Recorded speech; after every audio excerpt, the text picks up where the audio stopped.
Hello! Today I have with me Emily Finnell. Emily lives in Kansas with her husband Dan and their two sons. She transitioned from a career as a special education teacher to leadership and sales and network marketing. As a certified HeartMath coach, Emily is also completing her coaching mastery certification through the Institute of Coaching Mastery. She creates impactful training content, leads courses and workshops, and offers one-on-one coaching to help clients find peace, alignment, and their purpose in their lives. Today, she's talking about her postpartum experience and how to help you feel empowered and not alone through the hormonal experience of postpartum. Emily, welcome, and thank you for joining us again. This is your second time on. Yes, and I think it's so fitting right now, this very second. We just finished airing the very first episode of this podcast, which is your episode of this podcast. It was the first one. I don't know if I knew that. It was the very first one, yes. It's also our top performing episode. Let's do it again. I think it's very fitting at the beginning of season 3 that we're doing our next interview. And I'm so excited to talk about your postpartum experience because we didn't get into that. The first episode was mostly your transition from your first birth and then the complications of your second pregnancy and what led to your adoption journey, which I think is so exciting because I want to validate mothers who become mothers through adoption. I feel like that's a birth journey in and of itself as well, because if you have fertility issues that lead to needing adoption, that's a whole other birth journey. It's the birth of yourself as a mother through adoption and the birth of this new child in your family. So I think it's just really exciting that you're here again to talk about your postpartum journey. Yeah, and I'm actually really passionate about this, especially just recently as I am in the Institute of Coaching Mastery and we're doing a lot of more somatic work, which I wasn't really aware of somatic work and definitely wasn't aware back 15 years ago when I gave birth or had a C-section and had Everett. So I am so passionate about this topic because I straight up thought I was going crazy after I had a baby. And I felt betrayed by everyone who had ever had babies that they didn't tell me that I was going to feel this way. Yeah, it's a lot. It can be. And that's the thing. Everybody's postpartum experience is unique. Mm-hmm. And so I think in a way we don't want to scare people and be like, oh, you might feel crazy. Because what if they don't? Because then I remember seeing my sister-in-law. She was like so chill and relaxed after she had her first baby. And I'm like, what is that? What are you doing? Like, how are you doing that? Because it just wasn't my experience. Yeah, I was just a mess. Yeah. And I felt so invalidated by people that were just like relaxed and in their element. I'm like, how are you not panicked that Yeah. like I felt fear and a lot of self-judgment. Yeah, same. And shame. I felt like I was doing it wrong. Or I really felt, I think my core thought was there's something wrong with me, which was think about how that plays out, right? Mm-hmm. Because then it's just everything I did. It was like, what's wrong with me? Why would I act this way? Why am I feeling this way? And it just spiraled. I would just spiral. So many spirals of anxiety and fear and judgment and all that. Yeah, I felt misunderstood. Yep. I felt like, why don't you understand why this is so hard? Like, why don't you understand what I'm going through? Can't you see? I just had a baby. And I think this is pretty common in society where it's, okay, you just had a baby, move on. You'd be back to work tomorrow. Exactly. Yeah. And the truth is, it's like physically your body is doing things where you're like, is this normal? Is this normal? Is this supposed to happen? It just feels, yeah. I just remember feeling isolated, fearful, uncomfortable. And I'm hopeful that when I share my story and what I know now, that whoever's listening to this will now have tools in their tool belt for how to handle some of the things I felt. Yeah, me too. And I love that you're the person doing it because I feel like you have so many tools and I'm really excited. I do have a lot of tools and a lot of work. I love you have the best toolbox. I will tell you, my toolbox, I wish I could hand out my toolbox to people and be like, this is the gift of peace in your life, in your marriage, in your parenting, in your any sort of relationships that your friendships, all of it, like the same toolbox works. And it really is about getting out of your head and getting down into your body. Yeah. And trusting. That I think is a big piece that I was missing postpartum, was this sense of trust. I had no trust in myself. I felt like the answers were in books and I needed to just read enough books and to make me feel safe. And I didn't feel safe in my body because my body was different. I remember your dad said that. You were reading too many books. Yeah, my dad was like, you need to put down the books. Mhm. Yeah. And I think I talked about that in the You first did. one. Yeah. He said, trust yourself. And now 'Cause- I've been on a journey of trusting myself, and Yes. I'm like, now I have the toolbox. I want Yeah. people to Your trust dad lit that themselves. spark for you. That sounds like something my father would do. I Very agree. wise. Very wise. But yeah, just learning. I really want people to know that, yeah, they're not alone. And there is so much power in getting out of the head and into the body. And there's simple things. These things, like the tools I'm giving you, are not going to be complicated and difficult. They're very simple. But I think I want to share a little bit about, because in the first, when I've shared before, I shared the whole traumatic second pregnancy. Yeah. But the first pregnancy, it was really challenging because I think I thought that I was going to have this baby. There was going to be like a 6-month-old baby, like that you could take care of. And like, instead it was like this teeny tiny, how do I keep this alive? And then I think the part that nobody prepares you for is the hormones. Agreed. And I cried a lot. I just remember feeling these waves of emotion. I couldn't even pinpoint why I was crying. It was just almost like a detox cry. Everything was just like rushes of hormones. And what I remember distinctly, the beginning, just I felt incompetent. I felt like I should know. And there's so much judgment. I should know how to do this. Why does it feel so hard? You were shitting on yourself. I was shitting all over myself. You have no idea the shitting that was happening. And what it created though was so much insecurity that it was like I needed my husband there all the time. And he felt overwhelmed. And I think in a way he was kind of like, dude, you're okay. Why are you so freaked out? And he was trying to be so gentle. And my husband, he's so kind and he's so sweet. But I think in a way he was like, whoa, dude, you're good. Like, why are you acting like this? And I had so much judgment around the nursing part and it not working the way that I thought it should. And again, the shoulding. And anyway, I distinctly remember I had signed Everett, my oldest, up for, it was like one of those baby swimming classes. And all I had to do was drive him there. You put him in his little swim diaper, you get it. I don't remember how old he was, but I distinctly remember getting him, got the diaper bag packed up, had him walking out the front door of the house and feeling a sensation in my body that felt like it felt foggy. I felt my heart was racing. I can now look back on it and see I was having a panic attack. But at the time, I was convinced it was neurological. And I thought there was something very wrong with me. And I remember turning around and going back in the house and sitting on the couch and just bawling. And like I get emotion just thinking about it because I just want to hug that version of me and be like, oh my gosh, you're okay. Because I was scared. I just felt, what is wrong? Why? Because I don't know if you ever had a panic attack and it felt almost like visually, it felt like kind of things were like zeroing in a little bit. I can't explain it. But like I said, tunnel vision. Yes, like tunnel vision. That's and a it symptom felt of a panic attack. Neurological. And I was like, there's something wrong with my brain. I remember calling my husband at work and saying, I think I need to go to a neurologist. I think I'm dying. He was like, okay, here we go with the crazy again. What is she even talking about? And it's because I had no concept of getting into my body and finding peace or even allowing the sensations that were happening to happen. I was creating so much resistance to the sensations that it was exasperating the sensations, right? All of those thoughts, I shouldn't feel this way. What's wrong with me? All of that felt like resistance, and more of it would come up to the point where I was sitting on the couch rocking and feeling like, what's wrong with me? What's wrong with me? What's wrong with me? And then looking at this baby and being like, I can't do this. And here's the worst part about this. When you are feeling that way and in that kind of a spiral, the last thing you want to do is tell anyone that you feel that way because you are embarrassed and you feel crazy. Yeah. In fact, I've never even shared this with anybody. Really? Yeah, Wow. because it felt so embarrassing. Yeah. I can really relate with that because I just felt, I felt very similar, but also just, I didn't want support, but I didn't feel supported. It was like, no, I have to do this my way. Can you just be ready to help me? And it was the fear of, again, what's wrong with me, that it was like I wanted to stuff it in the closet and close the door and pretend like it wasn't happening. Yeah.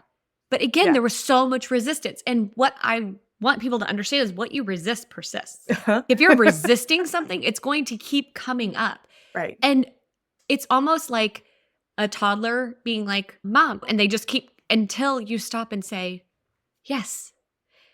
That's what you have to do to your emotion. When the emotion is coming up, the fear, the shame, whatever, like when you stop and just and unplug from the story around it and actually feel the sensation in your body. That changed my entire life when I learned to do that. Yeah.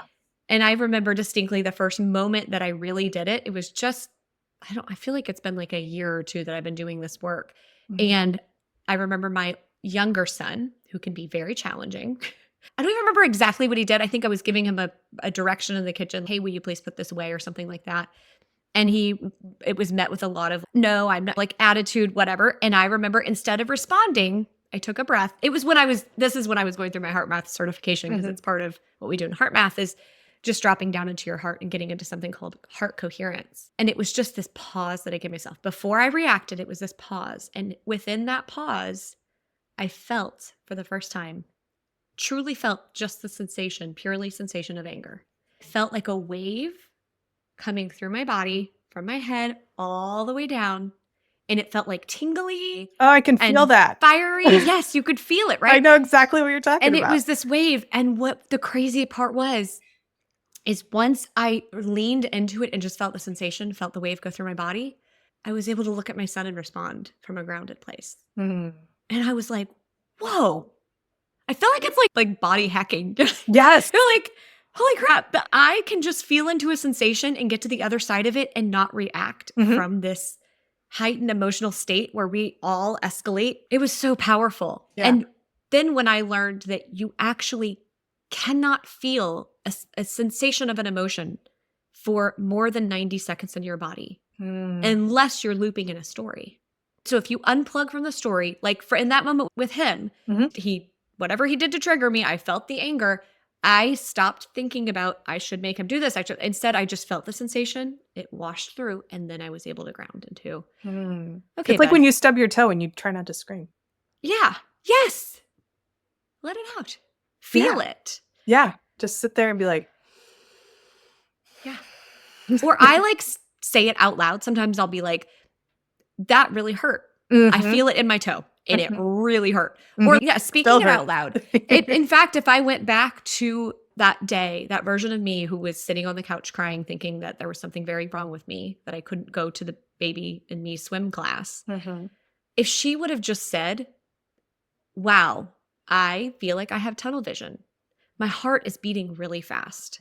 I feel unsafe in this moment. If she would have been able to speak that out loud, again, that's like turning toward the toddler and saying, I see you. I Mhm. see you. It's okay. You're safe. The sensation is safe in my body. Mhm. There's nothing wrong with me. Yeah. I think that's so great. I feel like there's times that I haven't been able to like really generalize it. Like I haven't Mhm. even thought about generalizing it because like when I do feel triggered or like upset about something, I haven't actually approached it that way, but I do that when there's an emergency at the hospital and I have to jump in. It's like that feeling can't be here right now. So the only way through it is to just go through it. And I take a big deep breath and then I'm like, we're going to be okay because So we do you have to feel be like you okay. compartmentalize that in the hospital when you're in the hospital? I think so. Yeah.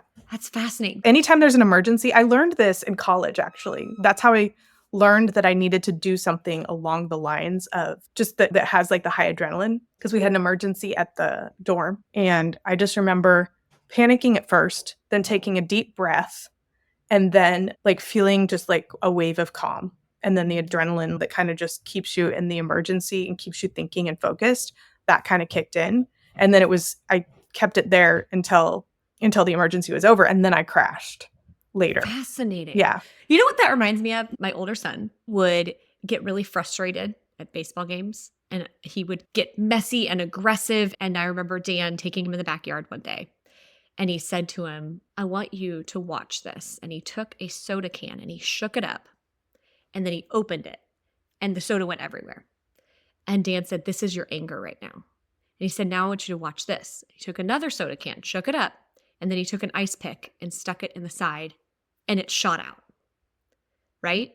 And Dan said, which one do you think the soda went further and was more efficient? And Everett's like, the one what you stuck a hole in. And he said, yes. He said, so you can channel that anger. You can channel, like what you're doing in the hospital. You are channeling that adrenaline into sharper focus, right? Like you're getting into a coherent state. And when you said that deep breath is getting you more into a coherent state where you're able to do the ice pick, right? Like you're channeling that adrenaline. And he's channeling the anger and adrenaline in the game. And I think it's Yeah. such a fascinating thing. When we're able to zoom out and see our emotions in this way, as we can leverage them in different ways. Mm-hmm. But Yeah. that mental clarity that you feel is because you're channeling the adrenaline. Yeah. I agree. So cool. That's the So- only way I'm good at that. But Well, I was going to say, but neuroplasticity says that's something that you're capable of. Mhm. You can bring that into your yeah, I need marriage. to You work can on bring that that. into your family life. But it's awareness is the first step, right? You're Exactly. like, oh wow, it's happening. Now Uh-huh. how can can do I that everywhere bring else. that into this? Yeah. Exactly. Super cool though. Yeah. All right. So then where were we? Because we were I know, I talking feel about like we're all over the postpartum. place. We are kind of. So in your postpartum journey, you had the panic attack, you had the Mhm. tunnel vision, and you wish you could go back and talk to yourself and Mhm. tell yourself to name the emotion or name the feeling, not the emotion. Detach it from the story and name the feeling. Yeah, and feel Um, the sensation. That's what, mhm. yeah, speak it out loud. It's like name entertainment, right? Yeah. Like as soon as you say it out loud, now it's not as scary. So I think that is one tip that I would give is just to start speaking out loud if you're having these kind of spirals like I was. Another thing I think it's funny when I look back and see how I did act in that at that time.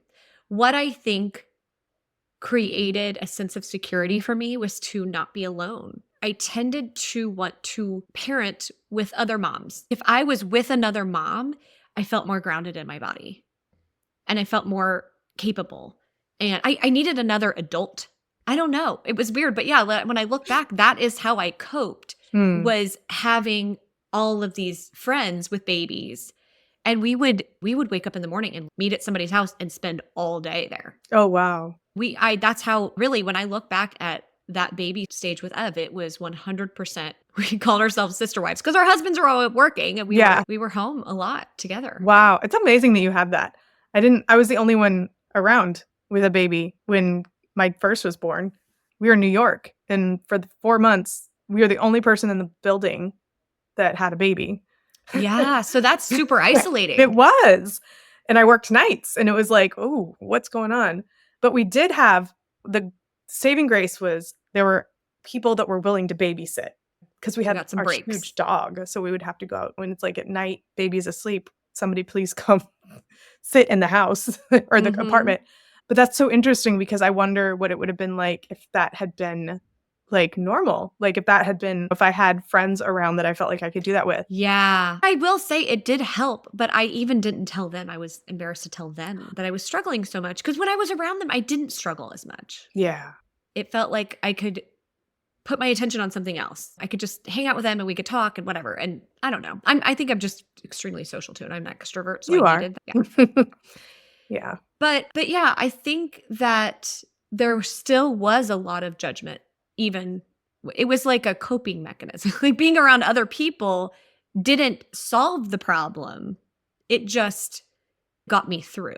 And then, Yeah. of course, when I went through what we talked about in the first podcast, the second pregnancy and then the adoption and all of that, it was all throughout that entire journey. There was so much self-judgment and so much fear and so much pressing down at these sensations of emotions in my body that I didn't want to feel and having them continue to come up and spiral. It really was how I lived my life. And I think a lot of people do. I don't think people realize that they are capable of feeling that the there's other sensation and getting- options. Yeah. Yeah. Yes. I agree. I feel like until I started really just being like, how do I fix this other than medicine? Mm-hmm. And it wasn't in my head, it was like therapy and supplements. I think therapy absolutely has its place. I think does, it's but more not it's so more much. in the past. Uh-huh. And that's why I chose to dive headfirst into coaching because coaching is about the Forward. future. Uh-huh. Yeah, it's Solution-based. really about getting results, the results you're looking for. Yeah, that's what worked for me. And I want to say therapy works for a lot of people, and there's lots of great types of therapy, and exploring the source is a great Mhm. part of therapy. But for me, I always needed a very solution-focused Mhm. therapist because I'm just got to move through. I got to figure out the Yes. solution to the problems. And yeah, I think that was what turned everything around for me. It's what is happening with me and how do I fix it? Because I can't fix anybody else. I can only change my reaction to everybody else. I have say what you want and feel what you want about Dr. Phil, but he always said the only person you can change is yourself. And so I get that stuck in my head where it's like, Yeah. okay, well then, so what am I going to change? What am I going to do to stop letting the circumstances control Mhm. my reaction? Because clearly I have free will. So how do I exercise that free will so that I'm more mentally healthy? We talk about manual work a lot. Like, we have a manual for everyone in our lives, how they should act. And the Mm. manual is like how we would act. Mhm. So, like, I have a manual for the lady who checks me out at the grocery store and bags my stuff. Like, she should put all the cold stuff in one bag. Right? That's my Right. manual for her. And if she Mhm. doesn't do it, I could sit in like judgment or roll my eyes like she's doing it wrong. Right. And then our manual for her husband is a phone book. So long. So big. But the thing is, nobody's read your manual for them. Exactly. And so Yeah. you have to understand. And what the thing that I've been playing around with lately and realizing is when I'm sitting in judgment or frustration trying to control somebody else to like when you change, then I can be happy. When I'm Mm. doing that, like my power is all outside of me. Mhm. But as soon as I'm able to give them permission to be exactly how they are, like, oh, they just have a different way of doing things, or Mhm. they have different values than me. Mhm. As soon as I realize that and I give them permission to be exactly who they are, all of a sudden I take my power back and now I get to decide how I want to handle that. Yeah. Do I want to put up a boundary? Do I want to not spend as much time with that person? Do I want to like I get to make decisions when I get Mhm. my power back to me. But when I'm sitting there judging everyone else, it's like I'm handing my power out to everybody else because I need them to change.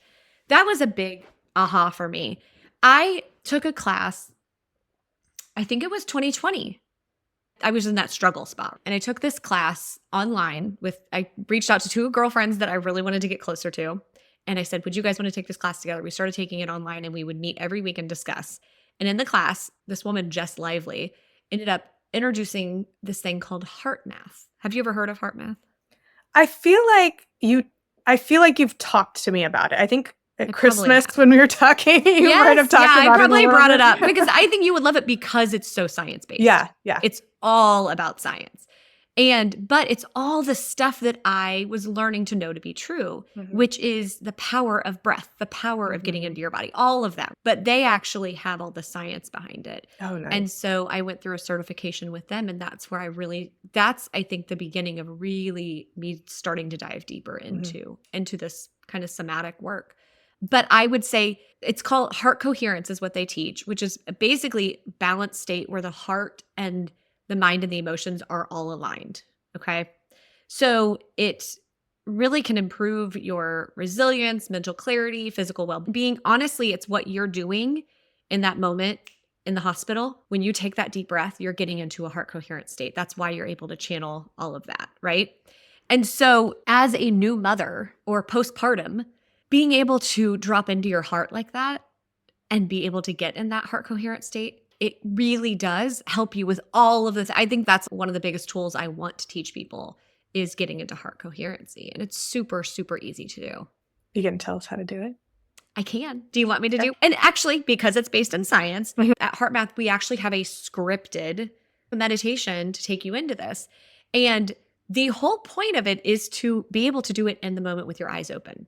So it's not like a deep meditative state. It's more of a want you to be able to access this at any moment. So I can walk through it, but yeah, I like to close my eyes. It's up to you. And if you're in a place and you're listening and you can do that's great. I also like to put my hand over my heart just to ground me there. And it's just going to take a minute, but all you're going to do is you're going to feel yourself drop down from your head and into your heart. And you're going to imagine that you can breathe in and out of your heart. Breathing a little bit deeper and a little bit slower than usual. You're just going to find a rhythm of breath that feels comfortable to you.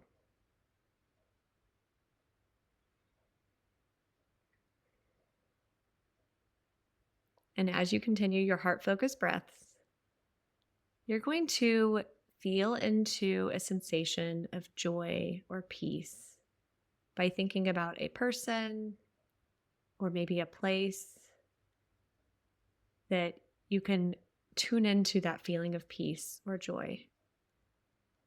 Maybe it's picturing someone you love, their eyes looking up at you.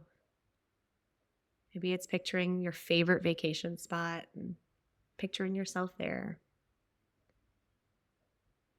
And then you're going to breathe into that sensation of joy, that sensation of peace into your heart. And release any feelings that feel stagnant. You're ready to breathe out. So breathe in that joy. Breathe in peace. Breathe out anything that's ready to go. I'm just going to take another deep breath here. Make this the deepest breath you've taken all day. Hold at the top and then release. Wiggle your shoulders, blink open your eyes.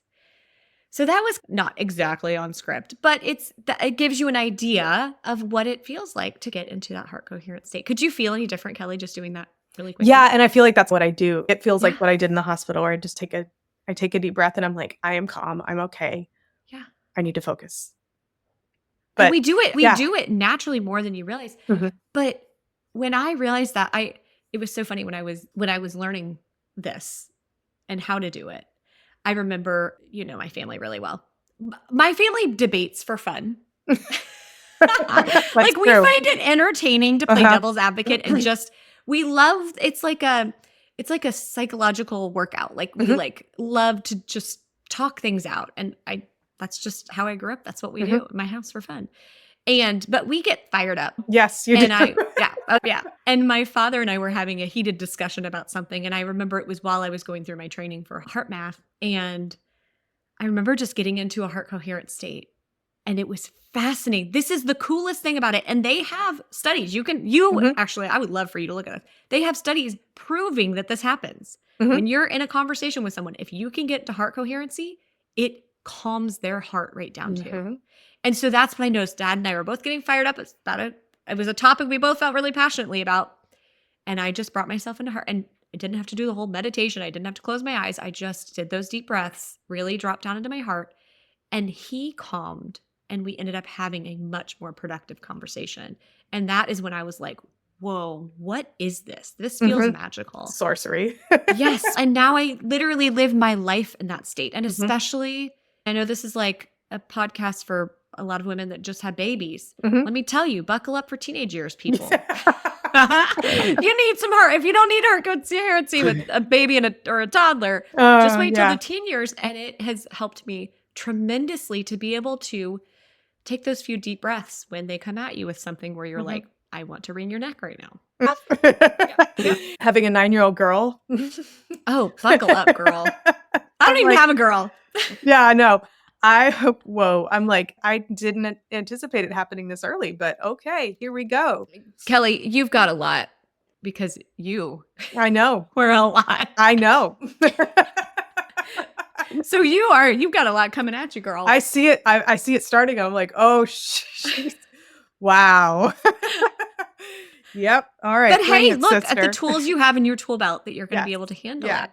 Yeah. And the truth is, it's okay. They're okay. It's like you say to yourself in the hospital, I'm okay. And honestly, I know it sounds crazy, but when something comes at you that feels triggering, the words, I'm safe in this moment, because I think we're so quick to spiral into stories and worst case scenario stories. For me, it's the teenager who makes a bad decision and you're like, now you're going to end up in jail and you're the kind of, what's with your integrity, all of this stuff. And it's like, in the moment, I'm like, take a deep breath. We're safe in this moment. Like, what a blessing that he's coming to me and we can have this conversation, right? Like, what a quick shift that changes everything for us to move forward. And then you can move into the lesson where, okay. Yeah. That's or just not how I wanted really to handle curious that. with him. I find that like the more I think I saw this on some parenting podcast, learning to not have a dramatic reaction, like really keeping your face. And I'm sure you probably have to do that kind of stuff in the hospital. With that every day. Yeah. Yeah. All the time. You're like, interesting. Yeah. Okay. Tell me more. Yeah. Tell me more about that. Explain that a little. I'm not following. Yeah. Yeah. But it's a muscle you got to work out. The calm face. Exactly. Yeah. I love that. Oh my gosh. Okay. So that's the dropping into your heart. And then I feel like there was something else that we talked about talking yourself through. Yes. Really having what I call anchor statements, right? Like an anchor statement is like a statement that as soon as I start feeling this heightened anxiety, I'm able to, and I am safe. I'm safe is a good one. And another one, especially I think postpartum, is just understanding. I wish somebody would have said to me, you're going to feel weird. Everything is going to feel off. That's the whole thing about, there's a word, and I'm not even sure if I'm pronouncing it right, matrescence or whatever, where it's like, I don't know this word. This word means the birth of a mother. Oh. So you're not just having a birth of the baby. Yeah. You're becoming a whole new person, physically, emotionally, and it's like an your whole identity world. shift. It's like literally, it's like going through puberty immediately. Yeah. It's a greater shift than menopause. It's a greater shift And than it happens that fast. instant. And you probably have expectations of how it should feel. Yeah. And if you don't meet those expectations, like you're not like some of those moms that are like, as soon as I saw the baby's face, and I always was like, I felt, oh, I should be feeling something different. I remember that was my first thought. Should I be super connected? I don't know. Like, but granted, I had a C-section. I was all like, I just remember being like, my mouth is really dry. Do you guys look our baby? I'm like, my mouth is dry. Yeah. And I had all this judgment about myself. Yeah. Shouldn't I feel a certain way? But wow, that is interesting. I never thought about it from the perspective of you are literally becoming a whole new person. It's a whole new person. Yeah. You need to meet yourself again. You need to figure out who you are, and you need to tie who you used to be into who you are now, and like all of the things you're feeling and all of the physical changes, and figure out how to move forward with that person. It's not even, and take care of a tiny little alien. So tiny. Yeah, I think that's what it is. And it's just knowing that whatever you're experiencing is going to be unique to you, but it's okay. Like you're safe. You're okay. Yeah. You will recalibrate. It's that recalibrating that feels so weird. But when you know that when you're able to look at a mother of a 2-year-old and a mother of a 10-year-old and a mother of a 15-year-old, and you're able to be like, she's okay. She has recalibrated. And you continue to recalibrate, but it's that initial recalibration that feels so crazy. Because you don't realize you're going to have to do it. That you're going to have to figure out who you are. You're going to have to figure out how to get to know yourself. You just expect you're going to take yourself into this other situation, just like you have for the previous lifetime, right? You're not. Yeah. You're meeting a whole new person, not just your baby, you. And you don't know who you are yet. Yeah. And think about how that impacts also your partner, your marriage, Yeah, sometimes they don't react well. And looking back, I just remember Dan being like, this seems like a different person. I remember him feeling, I don't understand who this is, because she's so insecure and so fearful and has so much judgment toward herself. And that's not the woman that I married. Who is she? Yeah. It's so fascinating when you... Nate was just like, why are you such a bitch? I was like, you know I was a bitch. Come on. And that's another example of how we do show up differently, because I wasn't really bitchy. I was so insecure. I was just, I was so fearful. I will describe it as a shell of myself. Yeah. That's who I was. Yeah. But it was the thought, there's something wrong with me and I shouldn't be this way, that made it so much worse. And so that's what, if you hear nothing else in this podcast, the one thing I want you to hear is that you are okay, even in that recalibration when you feel wonky. You're okay. And you're not always going to feel this way. Right. And with the caveat that if you need help, or if you feel like you're not okay, reach out. It's okay to reach out. It's okay to get help. It's okay. We all pretty much go through this whole, what is going on with me? You're not the only one. And the isolation or the not talking about it is the shame. Yeah. Yeah. Yeah. Yeah. I think I'm glad that you brought that up, because you're right. Because there is, I think that shame makes us not want to say to someone, I don't feel okay. Yeah. And so I feel like sometimes I didn't know that I didn't feel okay. Like I do a lot of powering through, and then somebody would say something that I think as Instagram has started to like really go from pictures of food to like life lessons. At least that's what my algorithm is. Same. Mine's like all somatic work and deep thoughts. Yeah, it's like mine's motherhood, like this validating motherhood. But I had friends that would say, oh, I just feel whatever way this day. And I would be like, yeah, why won't anybody get on board with our needs? And I got validated from moms that were going through the same thing, even if they weren't close to me, because I didn't have a ton of moms close to me that I was really good friends with. But we would message and we would validate each other's feelings. And I think that's really important to say, oh, I'm really grumpy today, or I couldn't stop snapping at people. I was just on edge. That kind of stuff where it's, yeah, I felt that way too. And I felt a lot of shame about it. But maybe there's something we can do. Maybe we need to reach out and get maybe we need to be on medication for a little bit. Maybe it is, which irritability is a sign of postpartum depression and anxiety, just FYI. And I definitely felt that. Yeah. Just not feeling like yourself and not being able to feel like you're calibrating, like you're talking about, like not being able to get there. You might need a little bit of help. Yeah.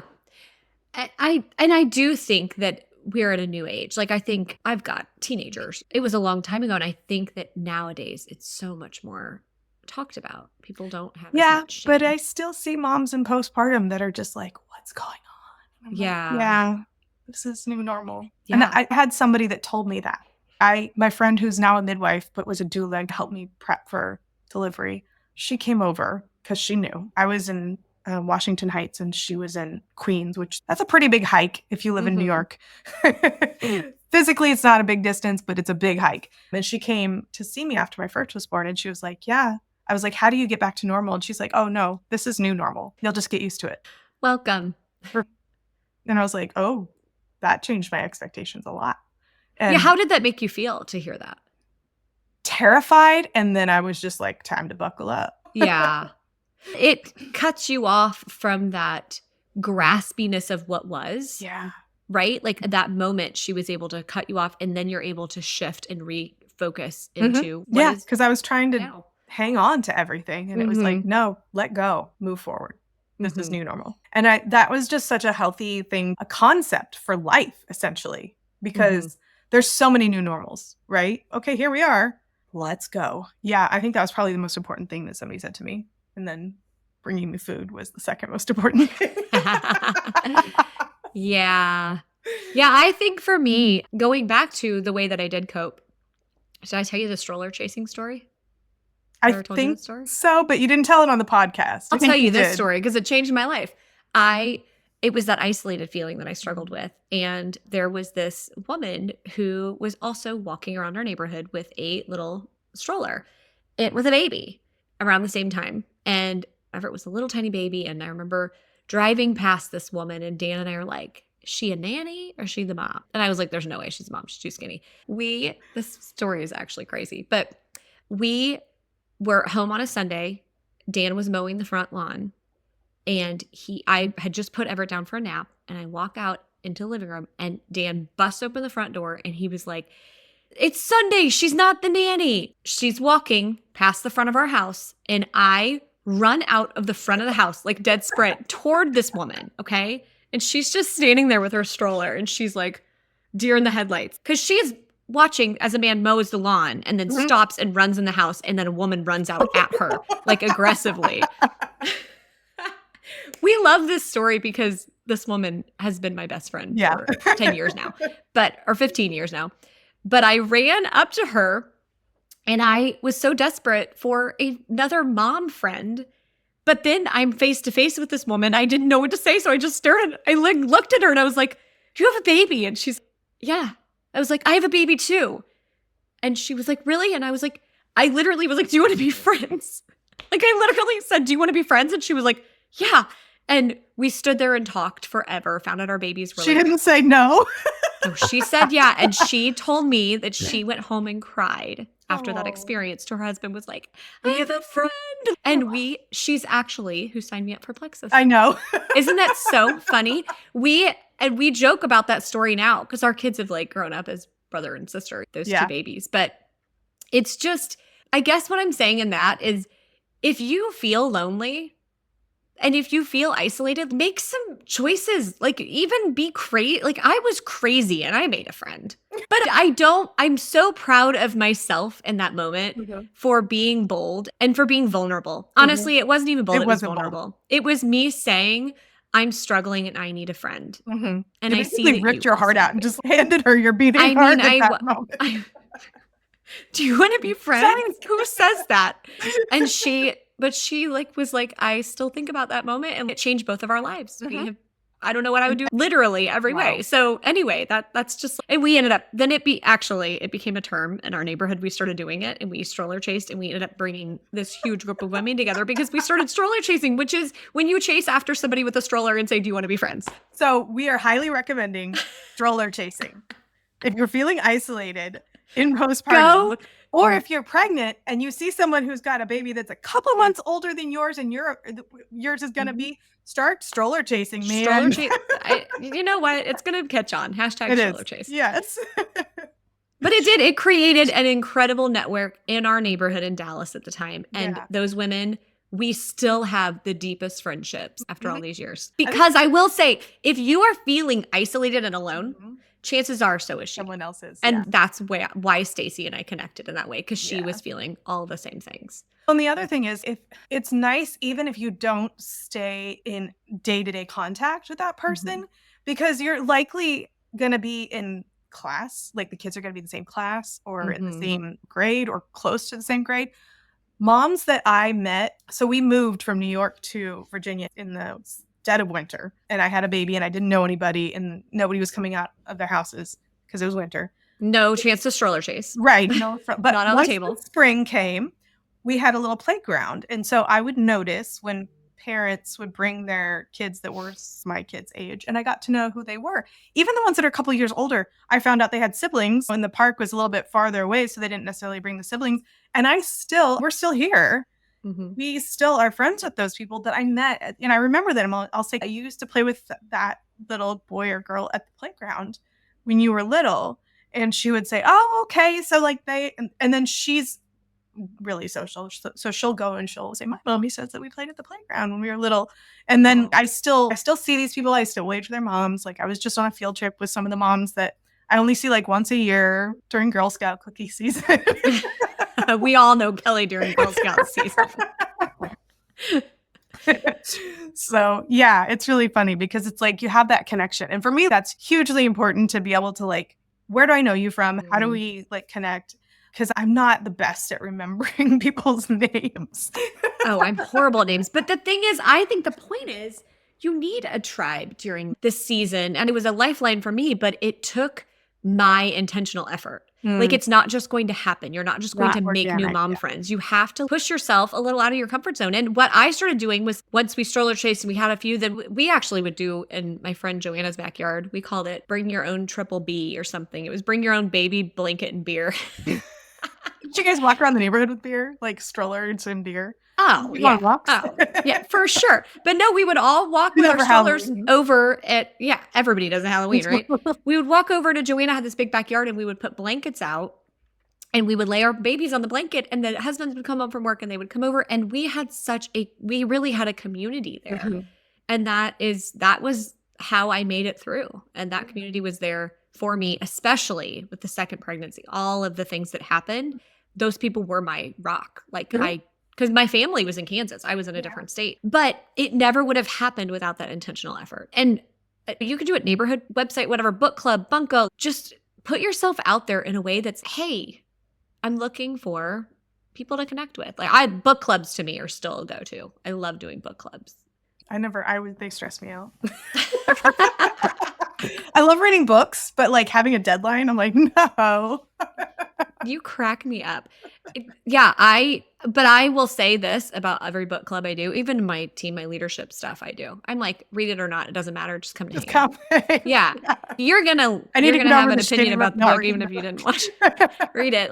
But to me, it's about the social experience. It's about connecting with other humans because that is what made me feel less crazy a lot was being around other moms and hearing their stories. And I will never forget, we were all over at Stacy's one day and all the babies were so little, but they were at that age where they're like not really walking yet, but really wiggly. And I remember watching one woman try to change her baby's diaper for like 20 minutes and the baby kept rolling and like crawling.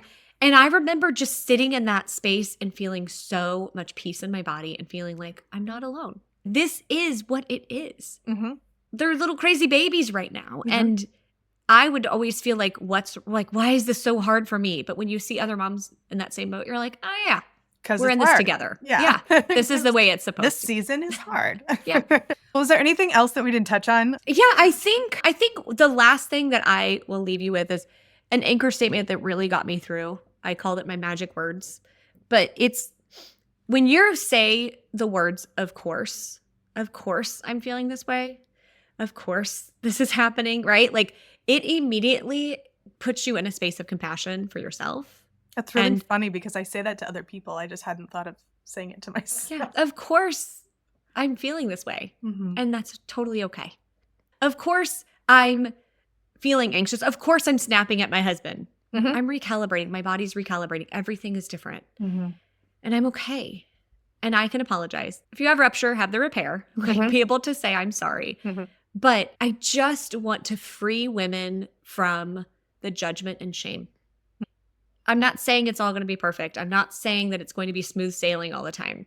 But if you can have those ups and downs, and especially in the downs, Mhm. have compassion for yourself and stop fighting the reality, instead get into your body and feel it all. I'm telling you right now, the experience will change. Mhm. Without the resistance, the experience is so much more present and peaceful. And so that's really what I would want to offer people is just if I can do it, you can do it. Because I've been through a lot and I feel like I was an extreme case in a lot of this stuff. And I'm just living in such a peaceful place right now because of these tools. So yeah, I just want to help people feel better. I love that. So before we go, I want to be able to tell my audience how to connect with you. Sure. My website is emilyfinnell.com. And I offer one-on-one coaching for 6-month packages where we can really deep dive. I think I specialize mostly in helping people tune into their purpose. What is it that they're wanting to create? And then, like we were saying earlier about how coaching is more about it's really getting the results, right? Mhm. But the work I do is it's got the somatic, it's got the emotional work. What we're doing is we're getting to the root of why you're not getting the results that you want Mhm. and helping you get those results. So that's what we do in one-on-one packages. My best friend and I also run a course called Know Yourself Deeply, Mhm. which is where we bring in something called human design. And then we do the somatic coaching like synergistically together. And it is truly a transformational course. We are having incredible results with that. So we start another one of those in January of 2025. So both of those are on my website. Awesome. Okay, that will also be in the show notes. emilyfinnell.com. Click on it in the show notes. Emily, thank you. It's always a pleasure. And we definitely need to schedule some time to chat. I know we've got lots to catch up on. I know. All right. Thank you so much.